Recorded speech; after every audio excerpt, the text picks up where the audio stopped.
Hello students, आज हम start कर रहे हैं Fermi level in an intrinsic semiconductor. अंतर अर्धचालक में फर्मी स्तर क्या होता है और कहाँ होता है, इसके बारे में हम बात करने जा रहे हैं। तो हम जानते हैं बेटा कि स्पिन जो होती है किसी भी इलेक्ट्रॉन की, वो कितनी होती है 1/2। ठीक है, और हम ये भी जानते हैं कि किसी सेम स्टेट में एक से ज़्यादा इलेक्ट्रॉन नहीं रह सकते हैं। ये according to Pauli's exclusion principle सब जानते हैं। ठीक है, इसके अलावा नेक्स्ट पॉइंट जो है कि electron has 2 state off spin, और ये 2 स्टेट कौन सी होती हैं जिसको हम एम से रिप्रेजेंट करते हैं, और ये ±1/2 होती है, हाफ के इक्वल होती है। और इसके साथ साथ डीजनरेसी ड्यू टू स्पिन हम क्यों इसकी वजह से कितनी कहते हैं कि ये किसके बराबर है, 2 के बराबर है। अब आपको याद होगा कि डीजनरेसी क्या होती है। डीजनरेसी या हिंदी में हम अपभ्रष्टता कहते हैं। हमने क्वांटम में पढ़ा था कि अगर किसी एनर्जी आइगन वैल्यू मान लो ई है ना, तो इसके करस्पॉन्डिंग 2 या 2 से अधिक आइगन फंक्शन हो सकते हैं। अगर जैसे कि साई 1 है, हमने आइगन फंक्शन को साई से रिप्रेजेंट किया था, तो साई 1 साई 2 साई 3 अगर ई के करस्पॉन्डिंग है तो हम ऐसे फंक्शंस को क्या कहते हैं, डिजनरेट फंक्शन कहते हैं।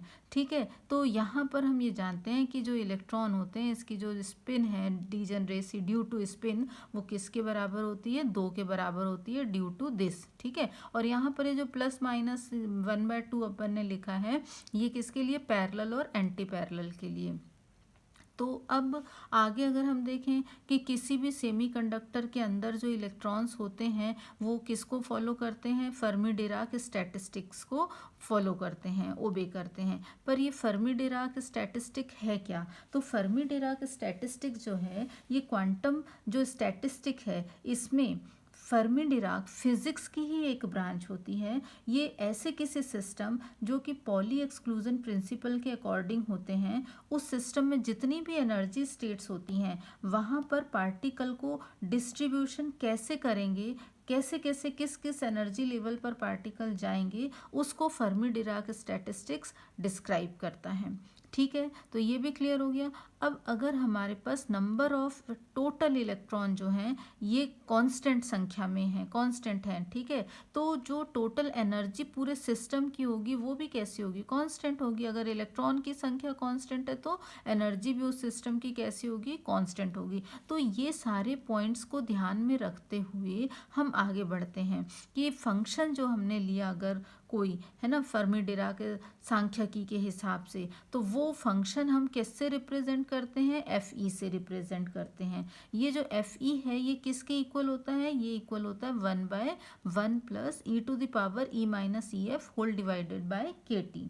ठीक है, अब यहाँ पर T क्या है, T एब्सोल्यूट टेम्परेचर है, K बोल्ट्जमैन कांस्टेंट है। यहाँ पर जो हमने EF लिखा है ये एनर्जी ऑफ फर्मी लेवल को रिप्रेजेंट कर रहा है। सिमिलरली E ये एनर्जी को रिप्रेजेंट कर रहा है, ये एनर्जी किसी भी स्टेट की हो सकती है। ये एनर्जी फर्मी लेवल की है बट ये एनर्जी किसी भी स्टेट की हो सकती है।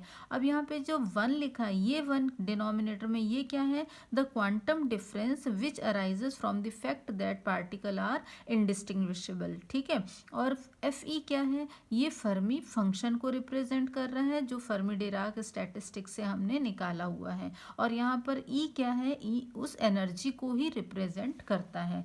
तो अगर हमारे पास फर्मी फंक्शन इसके इक्वल है और यहाँ पर ये एनर्जी को शो कर रहा है किसी भी स्टेट की, और ई ये फर्मी लेवल की एनर्जी को रिप्रेजेंट कर रहा है, तो हम आगे देखते हैं कि ये जैसे कि इस इक्वेशन में हमको टी दिख रहा है, तो अब सब कुछ वेरी डिपेंड किसके ऊपर होने वाला है, ये टी पर डिपेंड करने वाला है। तो इस टी की वैल्यू अगर हम मान लेते हैं कि हमने 0 ले लिया, ठीक है, टी की वैल्यू 0 रखने पर, और साथ साथ में एक ये कंडीशन भी लगा दें कि जो एनर्जी है ये EF से ज़्यादा है, यानी कि पार्टिकल की जो फर्मी लेवल की एनर्जी है उससे ज़्यादा एनर्जी, यानी पार्टिकल उसके ऊपर है। ठीक है, तो क्या होगा, अगर ये ऊपर है तो इस कंडीशन में जो हमने यहाँ इस इक्वेशन में लिखा हुआ E⁻EF/kT, यहाँ पर E ग्रेटर देन EF होने की वजह से ये जो पूरी क्वांटिटी है ये किसके बराबर हो जाएगी, इन्फिनिटी के इक्वल हो जाएगी। और अगर ये इन्फिनिटी है तो आप क्या करोगे, इसी फॉर्मूले में उसकी जगह इन्फिनिटी पुटअप कर दोगे, तो ये पूरा आपको क्या मिला, 0 मिला। क्लियर है। टी इक्वल्स टू 0 होने पर और साथ साथ में ई ग्रेटर देन ई एफ होने पर हमको ये एफ ई की वैल्यू यानी फंक्शन की वैल्यू किसके इक्वल मिल रही है, 0 के इक्वल मिल रही है। तो इसका 0 मिलना क्या समझा रहा है, ये बताता है कि there is no probability of finding an occupied quantum state of energy greater than E F at T is equals to 0। जब हमारा टेम्परेचर 0 है तो ई एफ से ऊपर कोई भी क्वांटम स्टेट के भरे होने की, वहाँ पर पार्टिकल के होने की प्रोबेबिलिटी कैसी है, 0 है, कुछ प्रोबेबिलिटी नहीं है। मतलब ऊपर की स्टेट्स कैसी होंगी, खाली होंगी। ठीक है, ये ऊपर की स्टेट्स कौन सी होती है, फर्मी लेवल से ऊपर कंडक्शन बैंड तक जाएगा। और अगर हम ऐसा मान लें कि इसी इक्वेशन में, इस इक्वेशन में इस ई की वैल्यू जो अभी हमने फर्स्ट केस में ग्रेटर देन ली थी, अगर ये इससे स्मॉलर हो जाती है तो क्या होगा, तो स्मॉल होने पर क्या हो जाएगा, इसकी वैल्यू किसके बराबर आ जाएगी, E minus E F by के टी की माइनस इन्फिनिटी। माइनस इन्फिनिटी आप पुटअप करोगे तो आपको एफ ई की वैल्यू यानी मीन्स फंक्शन, फर्मी फंक्शन की वैल्यू किसकी इक्वल मिली, 1। अगर ये 1 मिल रहा है तो इससे हमने क्या कंक्लूजन निकाला कि all quantum state with energies less than E F will be occupied at T is equals to 0। मतलब कि जितनी भी ई एफ के नीचे के एनर्जी लेवल हैं वो सारे के सारे क्या होंगे, भरे हुए होंगे टी जब 0 होता है उस समय। ठीक है, तो t बराबर 0 पर हमने दो कंडीशंस निकाल ली कि कब फंक्शन हमारा 0 होगा फर्मी फंक्शन और कब हमारा 1 होगा। 0 होने का क्या मतलब है और 1 होने का क्या मतलब, रिपीट कर लेते हैं कि अगर फर्मी फंक्शन की वैल्यू 0 मिल रही है मतलब कि ई एफ से ऊपर के सारे लेवल खाली हैं, और अगर फर्मी लेवल की वैल्यू हमको 1 मिल रही, फर्मी फंक्शन की वैल्यू 1 मिलती है, मतलब फर्मी लेवल से नीचे के सारे जो लेवल हैं वो पूरे भरे हुए होते हैं। अब ये तो बात की हमने t बराबर 0 पर, अगर t बराबर 0 ना हो के कुछ और वैल्यू होती, लेकिन हम ये कंडीशन लगा लें कि kt जो है वो लेस देन कितना है, EF से छोटा है, तो उस केस में, ऐसे केसेस के लिए अगर E की वैल्यू EF से बड़ी भी है, ठीक है, तो हमको FE क्या मिलेगा, 0 ही मिलेगा, यानी जैसा है वैसा हमको यहाँ पर भी मिलेगा। और अगर छोटा है तो उस केस में भी हमको क्या मिल रहा है, ये 1 या उससे छोटा ही मिलेगा। क्लियर हुआ, t इज इक्वल्स टू 0 पर तो है ही, t इज इक्वल्स टू अगर 0 से कुछ और वैल्यू कर दें लेकिन kt छोटा है EF से, तो भी हमको ये दोनों कंडीशन लगभग ऐसी ही मिलेंगी। लेकिन सेकंड केस हम यहाँ पर ये ले लें कि अगर एनर्जी E और EF दोनों बराबर हैं इस टेम्परेचर पर, तो उस समय हमने क्या किया, हमारे फर्मी फंक्शन में यहाँ पर ये जो फॉर्मूला है, यहाँ जब दोनों बराबर हो जाएंगे तो ये आपको क्या मिलेगा, e⁻0, मतलब आपको इसकी वैल्यू कितनी मिली, 1/2 मिली। Fermi function is equals to 1/2। इसका मतलब क्या है कि फर्मी फंक्शन की वैल्यू हाफ मिल रही है, मतलब कि फर्मी लेवल कहाँ पर होगा, फर्मी लेवल दोनों बैंड के सेंटर में मिलने वाला है हमको। तो ये फर्मी लेवल होता क्या है, हमने बात तो कर ली कि फर्मी लेवल CB और VB के बीच में होता है ना, इंट्रिंसिक सेमीकंडक्टर में, बट हम इसको डिफाइन कैसे करेंगे अब, तो Fermi level is the energy that corresponds to the center of gravity of conduction electron and hole weighted according to their energies। मतलब फर्मी स्तर जो होता है, ये स्तर जो है ये वो ऊर्जा होती है जो कंडक्शन इलेक्ट्रॉन और होल के गुरुत्व केंद्र के संगत उनकी ऊर्जा के अनुसार भारित होती है। उसका जो वेटेज होता है वो उनकी कहाँ पर है उसके अकॉर्डिंग होता है। हम इसको ऐसा भी कह सकते हैं कि the energy level correspond to E is equals to EF। यहाँ पर एनर्जी किसके इक्वल है, EF के बराबर है, तो जो एनर्जी इसके करस्पॉन्ड होती है उसको हम फर्मी लेवल कहते हैं।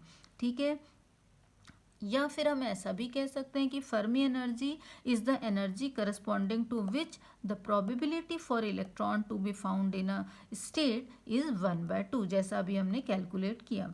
तो अगर हम यहाँ पर ये ग्राफ देख रहे हैं तो फर्मी लेवल से जैसे जैसे हम वैलेंस बैंड में नीचे की तरफ आते हैं तो होल एनर्जी क्या हो रही है, रिड्यूस हो रही है, ऊपर की तरफ जा रहे हैं तो इलेक्ट्रॉन एनर्जी क्या हो रही है, इंक्रीज हो रही है। ठीक है, यहाँ पर होल सबसे पहले, यहाँ पर होल सबसे ज़्यादा मिलेंगे जो EV लेवल के पास में होंगे।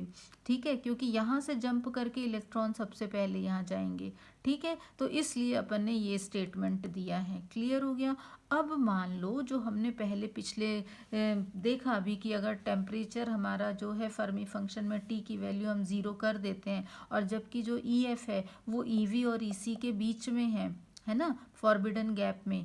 तो अगर हमने ई की वैल्यू जो कि ये ले लेते हैं, हम सपोज हमने अभी एनर्जी क्या थी, ये फर्मी लेवल की एनर्जी थी, और ई क्या था, ई इसको छोड़ के बाकी कोई भी एनर्जी, चाहे यहाँ ऊपर की तरफ हो चाहे वो नीचे की बराबर हो। तो अब जो हमने ई इक्वेशन में लिखा हुआ था e⁻e⁻ef, उसमें वो जो ई है उसको हम क्या मान लेते हैं, ये मान लेते हैं वैलेंस बैंड के टॉप लेवल की जो एनर्जी है। तो E is equals to EV, but ये EV क्या है, EF से छोटा है ना, तो EV is less than EF हो गया।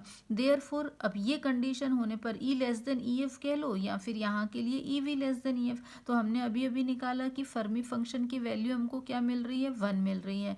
अगर ये 1 मिल रही तो हमने देखा कि VB क्या है, यानी वैलेंस बैंड कैसा है, पूरा कंप्लीटली फिल्ड है। और अगर हम अब इस एनर्जी को, इक्वेशन में जो एनर्जी E थी E-EV, वो एनर्जी यहाँ ना लेके यहाँ ले लेते हैं कि जो EC है, कंडक्शन बैंड के लोअर मोस्ट रीजन की जो लेवल की जो एनर्जी है, उसके बराबर अगर हम E को पुटअप करते हैं, E is equals to EC, और वो EC क्या है, यहाँ पर EC क्या है, EF से बड़ा है, EV क्या था, EF से छोटा था, एनर्जी ऐसे बढ़ रही है, ठीक है। तो अगर ये कंडीशन है तो हमने निकाला था कि फर्मी फंक्शन कैसा होता है बेटा, 0 होता है। इस कंडीशन में हमने क्या कहा था कि जो कंडक्शन बैंड होता है वो कम्प्लीटली एम्प्टी होता है। तो इसके हिसाब से अगर हम ग्राफ बनाते हैं कि t बराबर 0 पर फर्मी लेवल जो होता है वो E बराबर EF होता है, यानी यहाँ पर एनर्जी होती है, तो उसको हम देखते हैं। तो अगर हम फर्मी फंक्शंस जो हम वैल्यूज़ निकाल रहे हैं उसके और जो एनर्जी हम यहाँ पर ले रहे हैं उसके बीच में ग्राफ प्लॉट करते हैं, तो हम देखते हैं कि यहाँ पर हमने प्रोबेबिलिटी यहाँ 1 लिया हुआ, ठीक है। तो ये जो 1 है, टेम्परेचर जब 0 केल्विन रखा, एब्सोल्यूट टेम्परेचर है, परम ताप है, वहाँ पर हमको ये ग्राफ कैसा मिल रहा है, ये मिल रहा है। यानी कि फर्मी फंक्शन और एनर्जी दोनों कैसे मिल रहे हैं, EF इस जगह पर मिलेंगे। लेकिन अगर हम टेम्परेचर बढ़ा देते हैं, टेम्परेचर बढ़ाने पर क्या होगा, जैसे ही टेम्परेचर इंक्रीज हुआ तो ये ब्लू कर्व आप देख रहे हो, ये क्या हो रहा है, इंक्रीज हो रहा है। यहाँ से इंक्रीज होना इस तरफ चालू हुआ कंडक्शन बैंड में, और इसकी एनर्जी बढ़ गई, लेकिन जो एफ ई फंक्शन की वैल्यू है वहाँ कहाँ पर जा रही है, वो स्मूथली 0 की तरफ आगे बढ़ रही है। क्लियर हुआ। तो इसका मतलब क्या हुआ, इसका ये शो कर रहा है कि जब टेम्परेचर बढ़ाते हैं हम एब्सोल्यूट टेम्परेचर से ऊपर, तो एनर्जी ऑफ इलेक्ट्रॉन जो होती है वो क्या होती है, हायर स्टेट की तरफ बढ़ती जाती है। इलेक्ट्रॉन जो होते हैं हायर एनर्जी लेवल पर ऑक्यूपाइड होने लगते हैं। हमने इस लेवल पर टेम्परेचर 300 K पर हमने अगर बढ़ाया तो हमको ये ग्राफ मिला, जैसा यहाँ पर मिलेगा वैसा ही उसके कहना चाहिए कि यहाँ पर हमको वैलेंस बैंड में भी सेम ग्राफ मिलेगा। जितने इलेक्ट्रॉन यहाँ पर इंक्रीज होंगे उसके हिसाब से यहाँ पर वैलेंस बैंड में वैकेंसी भी कैसी होगी, इंक्रीज होना चालू हो जाएगी। अगर हम टेम्परेचर और इंक्रीज कर देते हैं तो ज़्यादा टेम्परेचर पर ये भी हमको ग्राफ कैसा मिलेगा, ज़्यादा, मतलब ज़्यादा से ज़्यादा इलेक्ट्रॉन हायर एनर्जी लेवल को ऑक्यूपाई करेंगे और उसके करस्पॉन्डिंग वैसा ही वैकेंसी, उतनी ही बराबर की वैकेंसी वैलेंस बैंड में क्रिएट होगी।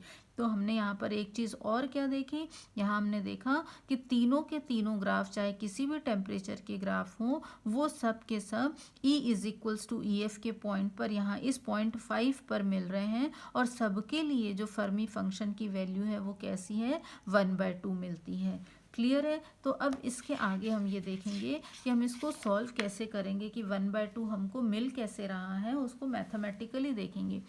तो हमने जो इक्वेशन लिया था, इक्वेशन 1 जो हमारा था फर्मी फंक्शन का, जो इक्वेशन हमने ये लिखा हुआ है कि 1/1 + e⁻e⁻ef/kT है ना। तो ये फंक्शन में अगर हम किसके लिए लिख रहे हैं, यहाँ पर कंडक्शन बैंड के लिए लिख रहे हैं, तो हम इसको क्या लिखेंगे, FEC लिख लेंगे। और अगर हम वैलेंस बैंड के लिए लिख रहे हैं तो हम इसको क्या लिखेंगे, EV लिखेंगे।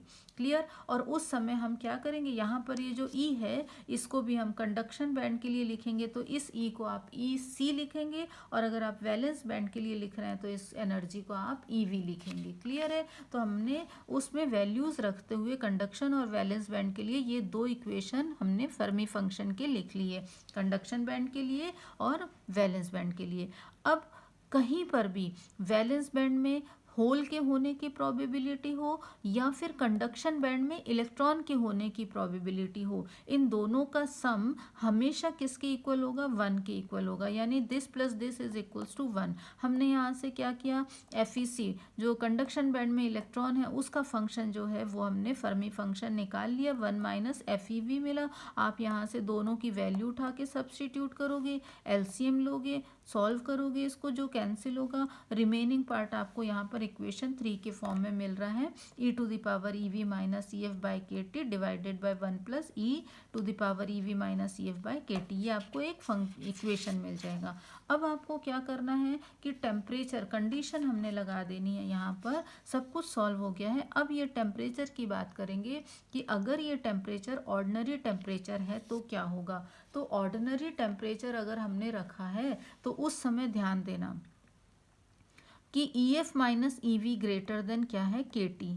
ठीक है, EF क्या है, फर्मी लेवल की एनर्जी, EV क्या है, वैलेंस बैंड के टॉप लेवल की एनर्जी। ठीक है, तो अगर हम EF में से EV को माइनस कर रहे हैं, ठीक है, यहाँ पर लिखा हुआ है ये EV है और ये EF है, स्वाभाविक है कि ये वाली जो एनर्जी है ये ऐसे इंक्रीज हो रही है, आपकी एनर्जी ऐसे इंक्रीज हो रही है, तो EF माइनस EV अगर ये वैल्यू जो ये डिफरेंस मिलेगा ये KT से ग्रेटर देन है, तो उस केस में हमको ये वैल्यू क्या मिलेगी, लेस देन 1। क्यों, क्योंकि यहाँ पर हमने माइनस कॉमन निकाल लिया तो EV माइनस EF हो गया, तो ये e⁻ माइनस हो जाएगा, तो इसलिए हमने कहा कि ये क्या हो जाएगा, लेस देन 1 हो जाएगा। अगर ये लेस देन 1 हो रहा है तो इसका मतलब ये हुआ कि ये पूरी वैल्यू क्या हो जाएगी,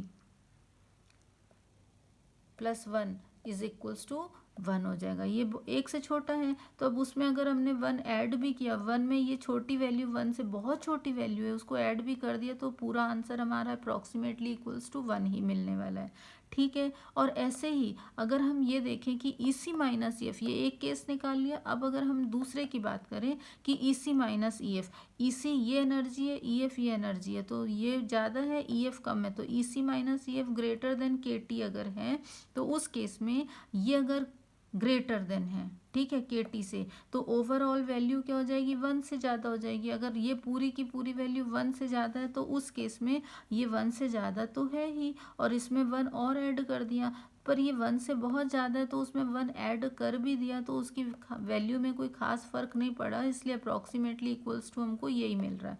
तो अब ये जो हमने दो वैल्यूज़ निकाली हैं, इन वैल्यूज़ को हम क्या करेंगे, जो हमने इक्वेशन 3 निकाला है, इस इक्वेशन 3 में यहाँ पर, यहाँ और यहाँ पर, इन दोनों इक्वेशंस में यहाँ पर ये वैल्यूज़ पुटअप करोगे, और पुटअप करके जब आप इसको सॉल्व करोगे तो आपको यहाँ पर फाइनली ये मिल रहा है, माइनस साइन, ये आप ऊपर ले गए तो माइनस आ गया, आपने इसको सॉल्व किया, सॉल्व आफ्टर सॉल्विंग यहाँ से हमने क्या किया, इसको अंदर मल्टीप्लाई कर दिया, ये आ गया, एक्सपोनेंशियल हटा दिया, कैंसिल हो गए, हमारे पास ये टर्म बची, और इसको सॉल्व किया तो 2EF is equals to EV plus EC आ जाएगा, डिवाइडेड बाय 2 कर देंगे EF की वैल्यू निकालने के लिए। अब हम जानते हैं कि EV क्या है, अपर लेवल है यहाँ पर, तो अगर E इतना है तो अब वैल्यू निकालने के लिए हमने क्या किया, यहाँ पर EV को प्लस और माइनस कर दिया, ऐड कर दिया और सब्ट्रैक्ट कर दिया, ओवरऑल वैल्यू में कोई चेंज हुआ नहीं, चेंज हुआ। तो अब इसको सॉल्व किया, आप सॉल्व करोगे आपको ये मिलेगा,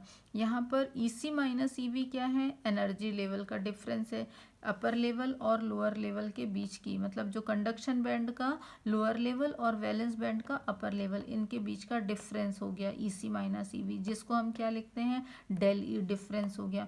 इसको हमने क्या मान लिया, ऐसा सपोज कर लिया कि हमारा सबसे मिनिमम, इसकी तो बात ही नहीं कर रहे नीचे की, हम सबसे पहले ये लेवल अगर कंसीडर करें और इसको हम 0 लेवल मान लें, यहाँ से शुरुआत करें, तो EV की वैल्यू को हमने 0 पुटअप कर दिया, और डेल E क्या है, ये फॉरबिडन गैप है, इसकी एनर्जी को किससे रिप्रेजेंट करते हैं, EG से रिप्रेजेंट कर रहे हैं। ठीक है, तो जब हमने इसको EG से रिप्रेजेंट किया तो यहाँ पर क्या आ जाएगा, EF is equals to EG/2 आ जाएगा। तो इससे हमने ये कंक्लूजन निकाला कि इंट्रिंसिक सेमीकंडक्टर में फर्मी लेवल जो होता है कहाँ होता है, एनर्जी बैंड गैप के आधे में होता है, यानी कि उसके 1/2 वैल्यू के इक्वल होता है, मिडिल में होता है। ठीक है, तो यहाँ पर ये हमेशा ध्यान रखना कि Fermi level in intrinsic semiconductor, इसकी वैल्यू इक्वल टू 1 होती है। ठीक है बेटा, अब नेक्स्ट क्लास में हम अगला टॉपिक डिस्कस करेंगे। Thank you.